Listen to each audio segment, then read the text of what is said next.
আমার কোনো চলার মতন আমার কোনো কেউ নাই, খাদ্যখানি আমি দিছিলাম। এখন আমি বাসায় যাব, আমার বাল বাচ্চার দিকে আমি লাত্তি উষ্টা খাইয়া আমি একনলা ভাত খামো, দিয়ে আমি সংসার চালাই 18-19 বছর ধরে আমার বাহের সংসার আমি চালাই।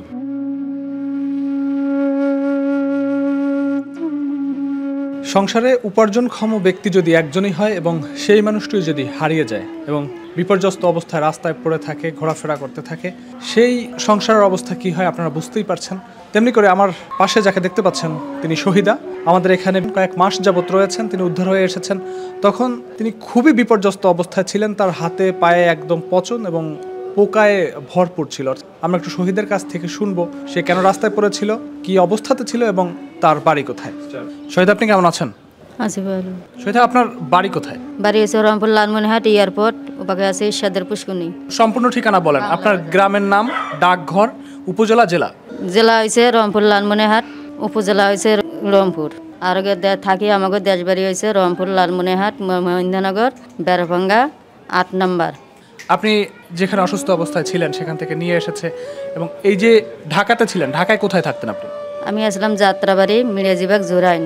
সেখানে আপনি কি কাজ করতেন? মানে আমি ইটা ভাঙছি, রাস্তার কাজ করছি, এই টাইসের পুটিং মারছি, যোগালি কাম করছি, ডালাই কাম করছি, ইটা ভাঙছি। তো আপনি অসুস্থ হলেন কিভাবে? অসুস্থ হয়েছিলাম, একটু অ্যাক্সিডেন্ট হয়েছিলাম, পিসপাক দিয়ে গাড়ি লাগাই দিয়েছিল। ওই অবস্থায় আর কি গাড়িটা ধরতে পারি নাই, এই কারণে আর কি। আপনার পরিবারে কে কে আছে? আমার পরিবারে ধরেন আমার ছেলে আছে, মেয়ে আছে, এই 2 ছেলে 2 মেয়ে আছে। আব্বা আছে, হেও অচল, হেও অ্যাক্সিডেন্টের রুগী।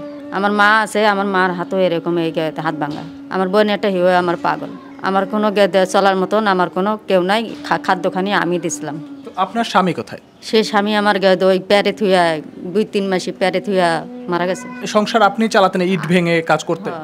আমি চালাইছি, আমি ঘর ভাড়া দেই, আমি মাইয়ের খরচাপাতি সব চালাই, ঘর ভাড়া দেই, খাই দেই, আমার মা বাবারে পালছি, আমার মা বাবার খাদ্যখানি আমি দিছি। আপনি তো অসুস্থ হয়ে রাস্তায় পড়েছিলেন, সেখান থেকে তো আগে আমার তো কোনো আত্মীয় স্বজন ছিল না, এখানে আমার কেউ নাই, আমি একলাই সব কিছু করি। কয়েক মাস যাবত আপনি আমাদের এখানে আছেন।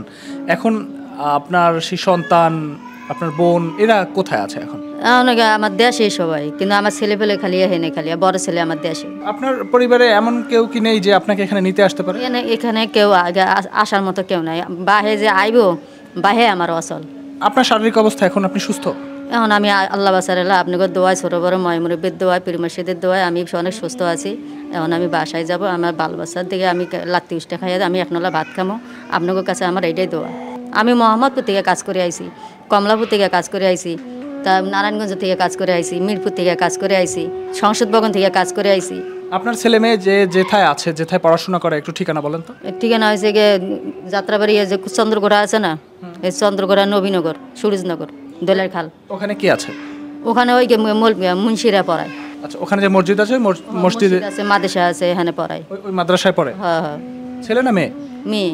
আর ছেলে? কুমিল্লা হাফিজি পড়া পড়ে। কোন ছেলে কাজ করে বললেন?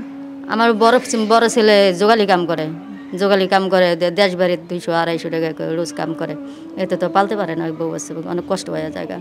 তার মানে এই সংসার চালানোতে আপনার ভূমিকাটাই বেশি ছিল? ভূমিকা থেকে আমি সংসার চালাই 18-19 বছর ধরে, আমার বাহের সংসার আমি চালাই। আল্লাহ যা যেভাবে আল্লাহ ব্যবস্থা করে দেয়, আমি এইভাবে আমি ফয়সালা হয়ে যাবো।